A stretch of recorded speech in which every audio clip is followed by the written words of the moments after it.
primer tema que yo les quiero compartir. El tema que yo les voy a compartir es el tema de la verdadera iglesia de Cristo. Pero antes quisiera que tomáramos conciencia que se gozó en un tiempo de un régimen de cristiandad, donde todo el mundo era cristiano católico, ¿sí? La fe no se sentía amenazada, se le conocía como una sociedad con un régimen cristiano, ¿sí? En este tiempo que nos está tocando vivir, ya no estamos en un régimen de cristiandad. Ahora vivimos en una sociedad plural, ¿sí? En una sociedad plural donde cada quien puede expresar su fe y creer en quien ella quiera y como quiera, ¿sí? Donde se defiende la libertad religiosa, ¿sí? Donde cada quien puede expresarse de creer en lo que él quiera, sin que se atente contra su libertad. Eso es una sociedad plural, ¿sí? Una sociedad plural donde todos, tanto grupos religiosos como ideologías, aunan, cuestionan nuestra fe católica, poniéndonos en el lugar como aquellos que se oponen al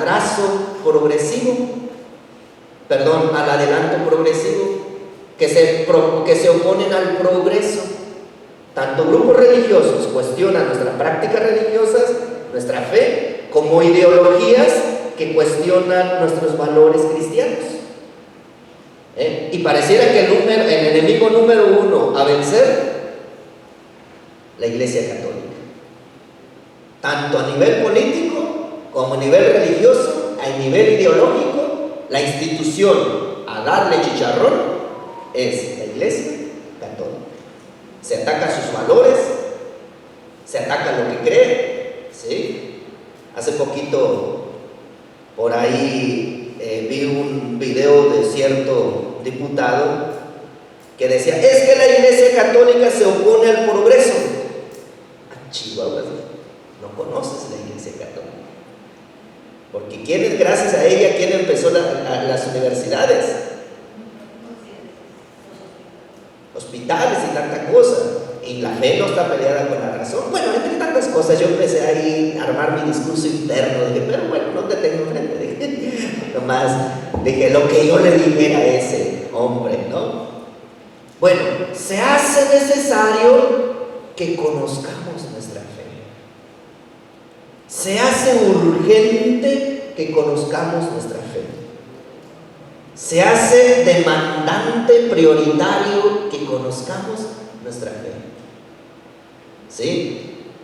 Porque pueden cuestionar que por qué el matrimonio tradicional y ustedes están locos, y si el católico no sabe ni qué onda, echa todo abajo, ¿no? No sabe, ¿no? Que ustedes, que las imágenes, esto, que el Papa, o que ustedes se oponen a la percepción muy individual, a la autopercepción, hijo, y que por qué la iglesia contra los gays, chihuahuas, es que la iglesia está en contra del homosexual. ¿Y quién dice que está en contra de un homosexual? No conoces tu fe, ¿sí se entiende?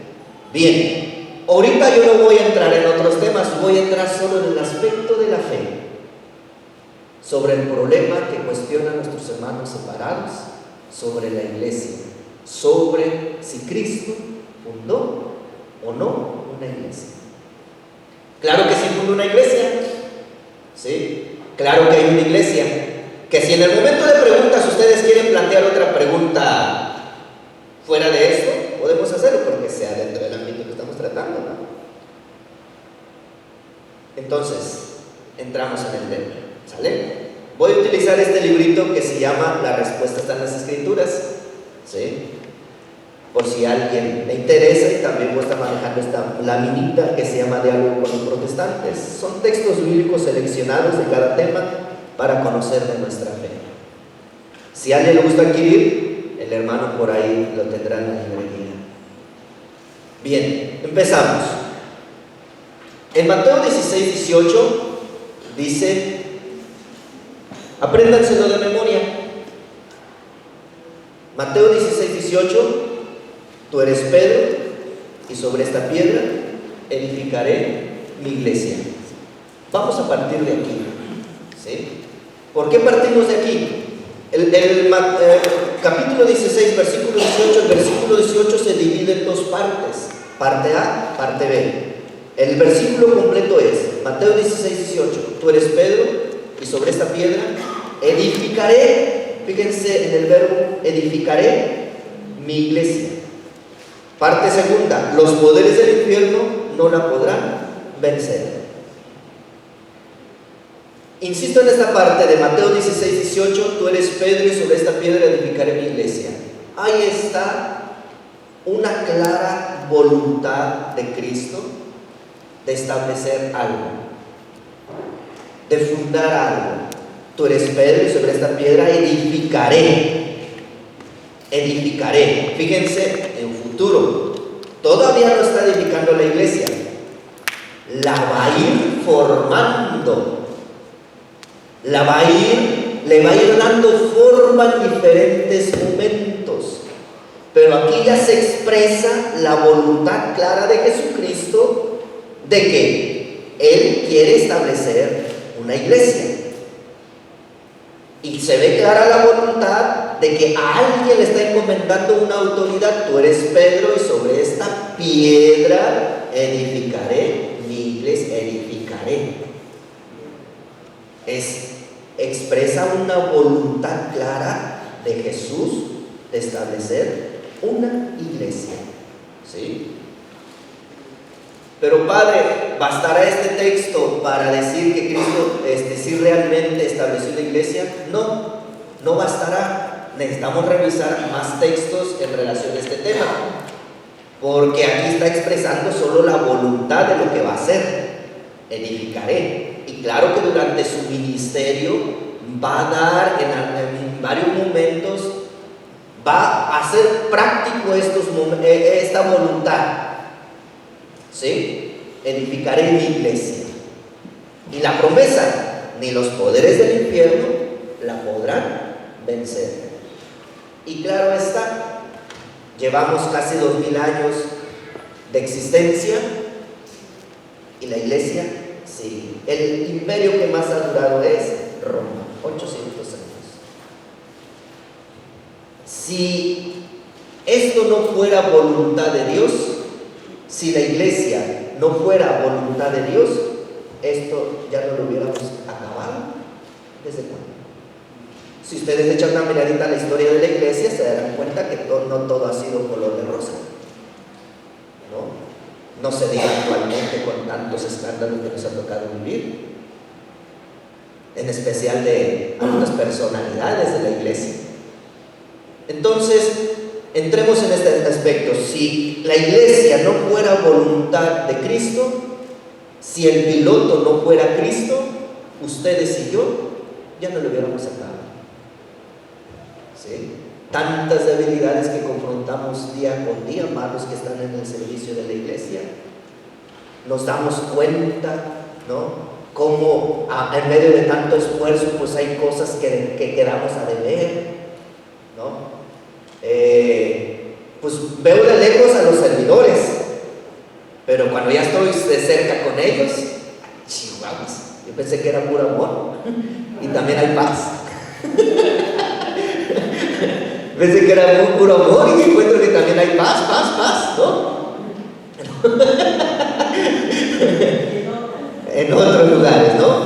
Entonces, las debilidades que me remarcan los protestantes de la iglesia me confirman que esta es una institución verdaderamente divina. Cuando a mí me dicen, pero es que fíjate, el papa tal, el obispo tal, los obispos tales, o las cruzadas, o la Edad Media, la Edad Negra, etcétera, etcétera, me presentan tantos desmanes, digo, sí, cierto, tienes razón.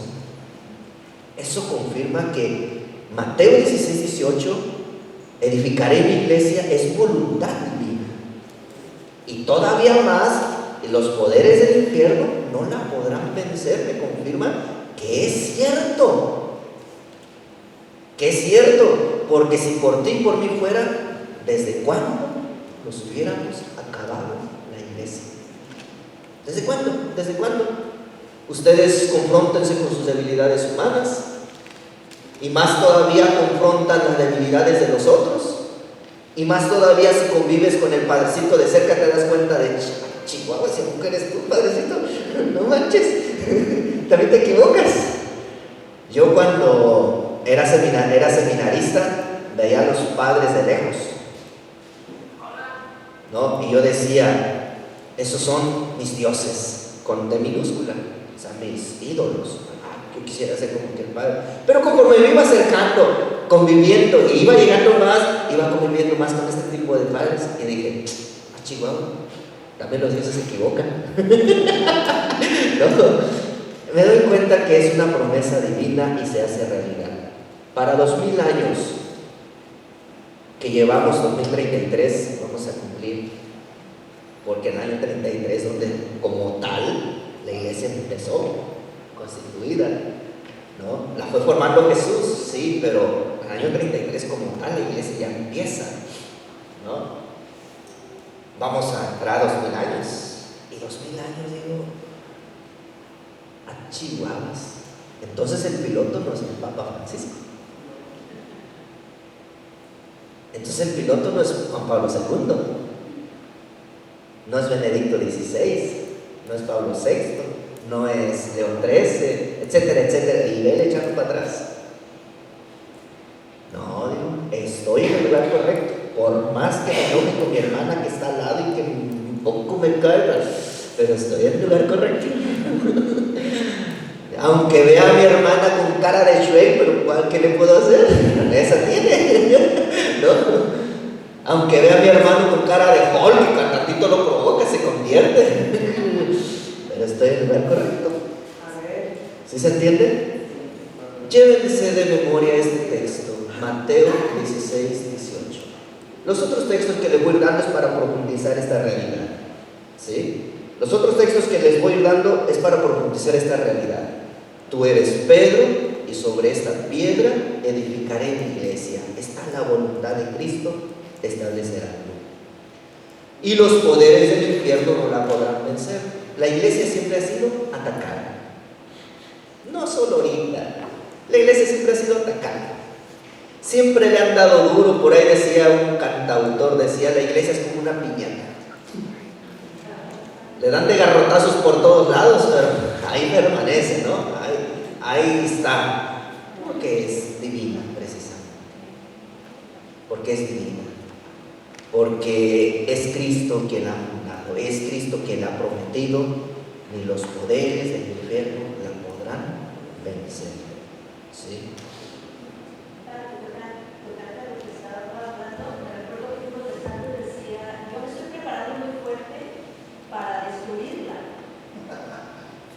Escarjar también así fue. Y esa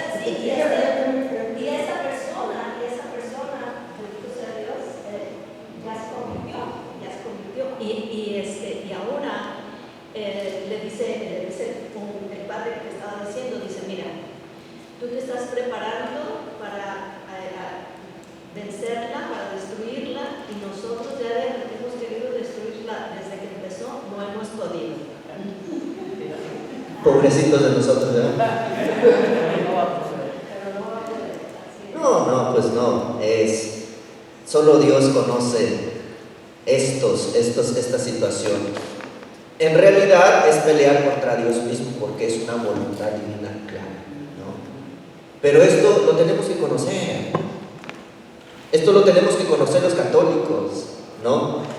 El detalle está que cuando le llega un protestante, mira que el padrecito tal, no, pero ustedes idólatras, pero no conocer esto fundamental, el fundamento, la base, el no conocer esto fundamental, pues claro que se deja atraer por cualquier canto de sirena, ¿sí?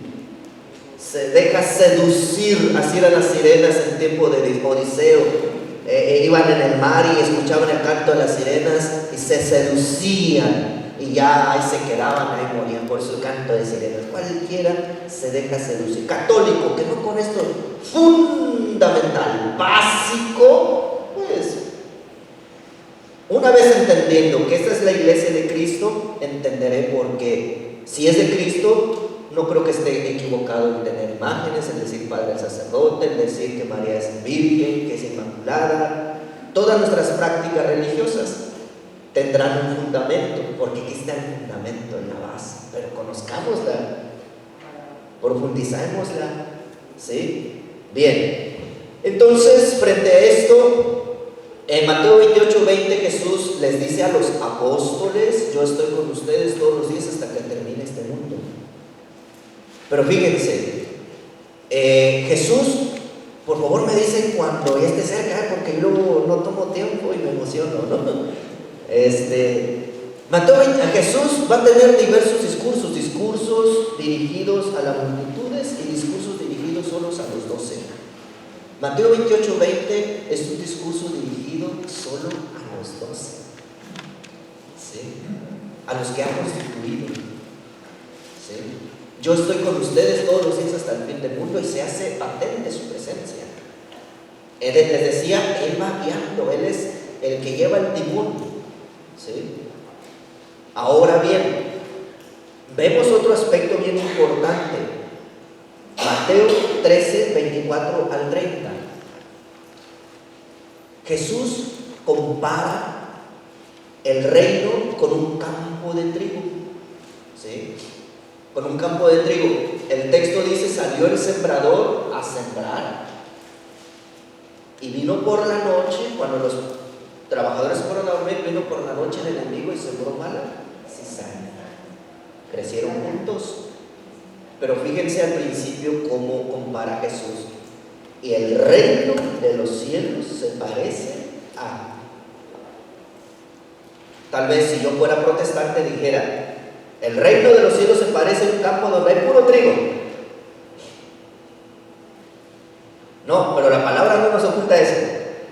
Mateo 13:24-30. Y el reino de los cielos se parece a un campo de trigo donde vino el enemigo y sembró cizaña, y crecieron juntas. Llegan los trabajadores y le preguntan al patrón: ¿quieres que arranquemos el trigo? No, espérense, no vaya a ser que se equivoquen. ¿Por qué iban a equivocarse? Trigo y cizaña es muy semejante la matita, hasta que ya crecieron se distinguen por la espiga. Era necesario esperarse hasta el final para hacer la separación. Bien, espérense hasta el final, y la cizaña la pondremos en hornos y el trigo la pondremos aparte. Pero introduciendo la parábola, el reino de los cielos se parece a un campo de trigo y de cizaña. Vamos conviviendo juntos, ¿sí? Pero la separación le toca a otros. No me toca a mí, y es al final. ¿Sí? Al final, no más que los grupos separados ya quieren hacer la separación. Acá no fumamos, no tomamos, no bebemos, acá nosotros vemos a Dios, somos puros y castos y obedientes, inmaculados. Los católicos son una bola de paganos, borrachos, le pegan a sus mujeres, etcétera, etcétera, etcétera. Como diciendo, como queriendo transformar la parábola, y el reino de los cielos se parece a un campo de puro trigo, donde todos somos bien santitos y santitas. Así no quiso un reino de los cielos Jesús, ¿sí? Y en ese capítulo 13 más adelante está que compara el reino de los cielos a una red tirada al mar, y saca todo tipo de peces, buenos y malos, ambos conviviendo en la misma red. Y así después viene la separación de peces buenos, peces malos. Y es una realidad que vivimos durante estos 2000 años. Tanto han surgido grandes hombres de fe en la iglesia, pero también han surgido... Jesús nos hace patente su promesa, pero no nos pinta un reino fantasioso. Nos hace patente su promesa: edificaré mi iglesia, los poderes del infierno no se podrán contra ella, pero no nos plantea un reino de puros santitos. Nos plantea la realidad, pero el reino de los cielos se parece a esto, no se me vayan a escandalizar. De hecho, cuando convivió con los apóstoles, díganme cómo eran los apóstoles. ¿Cómo era Pedrito? ¿Qué le dijo Jesús? Apártate de mí, Satanás. ¿Cómo sentirían ustedes que eres un demonio? Eres el mismísimo diablo, ¿no decimos? Así cuando alguien se pone, ¿por qué le decimos eres el mismísimo diablo? ¿Qué le estamos queriendo decir a la persona? Y que Jesús le diga a Pedro, apártate de mí, Satanás. ¿Qué le estaba diciendo? No eres tan bueno, Pedrito. Eres canijo. Y le comentó algo grande. ¿Qué sucedió en el huerto de los olivos? El Pedro, Señor, yo no te dejaré, yo daré la vida por ti. Pedrito, por favor. Al menos del canto del gallo me habrás negado 3 veces. Antes del canto del gallo es oscuridad, después del gallo es la aurora. Llegó el día. Es decir, antes del canto del gallo tú estarás en oscuras. Me negarás. ¿Sí? No se digan los hijos del trueno cuando querían bajar fuego del cielo, porque no aceptaron a Jesús en Samaria. ¿Cómo serías tú? Vete chicharrón por cabezones. Mira, no vinieron, enojados. Cabezones no entienden, enojados. Así están los hijos del trueno. Cuando no recibieron, bájale fuego del cielo, dale chicharrón, quémalos. Eran tan santitos ya. La mamá pidiendo que fueran a ocupar los primeros puestos. En uno dice la mamá y en otro son ellos los que piden. No. Entonces, Jesús nos habla de una realidad concreta. El reino de los cielos es como ese trigo y cizaña, conviven. Ahora la cuestión es que tú te ubiques dentro de los de buen trigo, dentro de los peces buenos. Sí, es una red, incluso esa es la iglesia católica, esa red tirada en el mundo, donde acapara muchos buenos y malos. Y por los malos la iglesia es cuestionada, criticada, puesta en tela de juicio, ¿sí? Por la cizaña que convive con nosotros, por ella también la iglesia le hacemos ver un rostro pues no tan atractivo. Veo la iglesia, y esa es la iglesia de Cristo, no manches, por favor. Por eso me siento bien tentado a irme a un grupito donde hay 2, 3 y se aman, se quieren, aplauden, bailan, pero ya conviviendo con ellos te das cuenta que, oye, pues aquí también ustedes tienen cola que les pise, ¿no? Pero eso viene después. O aquí en Estados Unidos todos tienen una casa donde hay un estacionamiento, un garage, donde está el desorden, ¿no? Porque muchos ocupan el garage de bodega, ¿no? Toda casa tiene un garage donde está el desorden. O toda casa tiene un patio trasero donde los demás no ven, pues ahí están los tiliches, ¿no? O un sótano. Todo lugar donde tú vayas, mientras haya una comunidad humana, hay pecado, hay debilidad. Que tú quieras venir a presumirme, no fumamos, no tomamos, no bailamos, acá mi pastor ve a Jesucristo, se desmaya. Cuéntaselo a mi abuelita. ¿Sí? Pero yo que conozco que donde hay una comunidad humana, aunque sea creyente, hay defectos, hay debilidades, hay críticas, hay tanta cosa, pero redimidos que queremos cambiar. Por eso Jesús dice en Mateo 13, 24, 30, la parábola del trigo y la cizaña, en la parábola de la red tirada en el mar, esa es la imagen de nuestra iglesia. Una iglesia que a todos les da cabida, todos tienen un lugar, no somos selectivos, ¿sí? No somos elitistas, entramos buenos y pecadores. Entramos más o menos los que queremos hacer la voluntad de Dios y los que vienen pues por compromiso, nada más porque pues el padre me dijo que si no voy no le dan el sacramento a mi hijo. Pues ¿qué vamos a hacer? ¿No? Voy porque pues si no me dan el sacramento del matrimonio, si no voy. O sea, habemos de todo, ¿sí? Habemos de todo. Esta es la realidad de la iglesia. ¿Sí se entiende más o menos? Entonces, estimados hermanos, la iglesia que Cristo fundó la podemos comprobar bíblicamente e históricamente. Bíblicamente les voy a mencionar 7 momentos fundacionales. ¿Cuánto tiempo me falta por ahí, hermanos? Me faltan 10 minutos. Ay, su mecha. Está bien. Entonces, podemos comprobar mediante 2 formas que la Iglesia Católica es la Iglesia de Cristo: históricamente y bíblicamente. Históricamente, tenemos la lista desde el primer Papa hasta el actual. Tenemos documentos, tenemos fechas, tenemos mucha información histórica de que esta es la iglesia que viene desde Cristo. Desde que Cristo estuvo, porque para decir que Cristo fundó una sola iglesia tenemos que comprobar que viene desde Cristo. De otra manera, no podríamos comprobar. Es la única iglesia que te puede dar pelos y señas de que esta viene desde Cristo. Hay datos, hay documentos, hay descubrimientos arqueológicos, hay libros históricos, hay pinturas, que te demuestran que esto viene desde allá, que demuestra que la Eucaristía ya se celebraba en esos primeros siglos, que demuestra que a María se le veneraba con pinturas.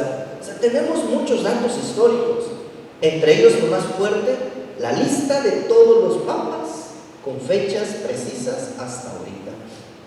Sin embargo, tú te vas a la lista de los grupos no católicos, 1533 para adelante, y todos vienen a cuestionar 2000 años de experiencia de recorrido para decirte, nosotros somos la iglesia de Cristo. Y si eres la iglesia de Cristo, entonces ¿qué sucedió antes de ti? ¿Dónde estuvo la iglesia de Cristo? ¿Quién prosiguió todo eso? ¿Quién trabajó todo eso? ¿Quién ha estado presente llevando el evangelio? No, pero es que tú solo levanta la mano, cree en Cristo y ya basta, ¿no? Más o menos. Entonces, históricamente, si queremos entrar en este campo del histórico, nos daremos cuenta que hay mucho de dónde agarrar, mucho de dónde investigar. El protestante serio, si quiere ahondar en estos aspectos, tiene miedo. Bueno, el protestante serio investigaría la historia. El protestante serio, que muchos al investigarla se hacen católicos. Porque no hay otra forma, ¿sí? Y los momentos fundacionales en la Biblia son estos. Por favor, si no me da tiempo profundizárselos, ustedes los profundizan en su casa, ¿sí?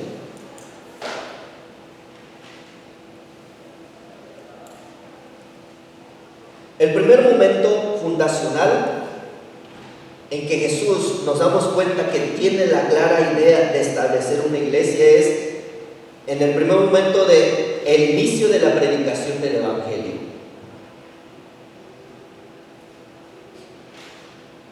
Si alguien me dice, Padre, no voy a poder apuntar todo, bueno, pues te promuevo otra vez el libro y el tumbaburros, ¿no? Este se le llama tumbaburros. Gracias, hermano.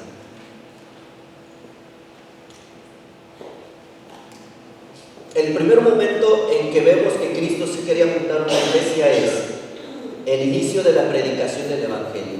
Hay diversos textos que si los quieren profundizar, ahí está el libro. El primero es Marcos 16:15, Mateo 28:20, los fundamentales. Los fundamentales para mostrar que el hecho de que Cristo mande predicar, vayan por todo el mundo y prediquen mi Evangelio. Mateo 28:20, vayan y hagan que todos sean mis discípulos, bautizándolos en el nombre del Padre, del Hijo y del Espíritu Santo. ¿Qué significa esto? Para que el Evangelio alcance todo el mundo, significa formar discípulos. Estas promesas de que este mandato de que vayan por todo el mundo a predicar el Evangelio, Pues el Evangelio no viene así solito, necesita discípulos preparados, específicos, concretos, para hacer realidad este mandato. ¿Quién? Esta labor que tú iniciaste, Jesús, ¿quién la va a continuar? ¿Cualquiera que levante la mano y diga, yo creo en Cristo? ¿O tiene que haber personas cualificadas que demuestren que son auténticos discípulos que estuvieron contigo, que han transmitido esta enseñanza? Este mandato exige la formación de personas concretas que van a continuar esta obra. Esta obra que inició Jesús, de predicar el Evangelio, de proclamar el reino. Esta obra que inició Jesús, ¿quién la va a seguir a lo largo de los siglos? Cualquiera que diga, creo en Cristo y ya. Porque cualquiera puede decir, creo en Cristo. Pero no cualquiera puede decir, tengo la autoridad que se me ha dado por una transmisión que viene desde antaño. ¿Sí? Este mandato implicará gente cualificada, no cualquiera.